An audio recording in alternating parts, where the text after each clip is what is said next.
An inguinal hernia is the abnormal protrusion of abdominal contents, such as the intestine, through an area of weakness in the groin muscles. The protruding intestine resides in what is known as a hernia sac. In some cases, untreated hernias cause complications. For example, if part of the intestines becomes stuck in the hernia opening, its blood supply may be cut off, leading to the death of intestinal tissue. This is called a strangulated hernia. If a surgeon feels you are at risk for this complication, he or she will likely recommend elective hernia repair. Traditional open inguinal hernia repair requires a relatively large single incision.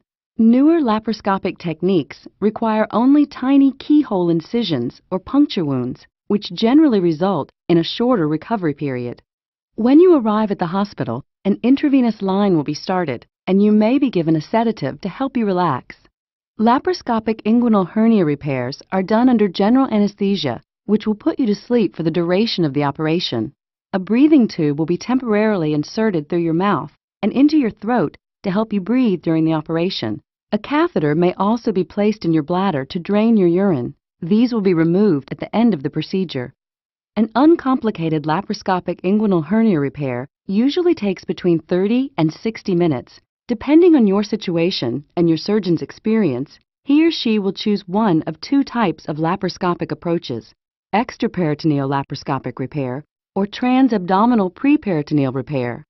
To gain access to the hernia, your surgeon will use sharp instruments called trocars to create 3 small holes or ports through your abdominal wall.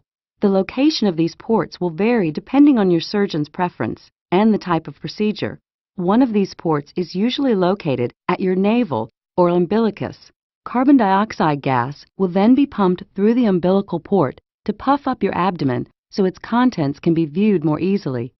Next, your surgeon will insert the laparoscope through the umbilical port. Images from its camera are projected onto a video monitor in the operating room. Your surgeon will then pass various instruments through the other ports.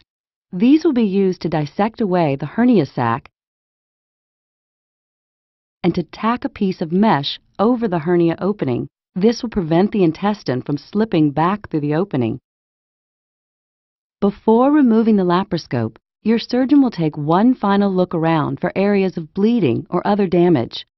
A port valve is briefly left in place to allow all the carbon dioxide to escape from the abdomen. Finally, the keyhole incisions are closed with sutures or staples and covered with bandages. After the surgery, your breathing tube and catheter will be removed, and you will be taken to the recovery area for monitoring. You'll be given pain medication as needed. When you're able to drink liquids, your intravenous line will be removed. Most patients can leave the hospital 3 to 5 hours after the procedure.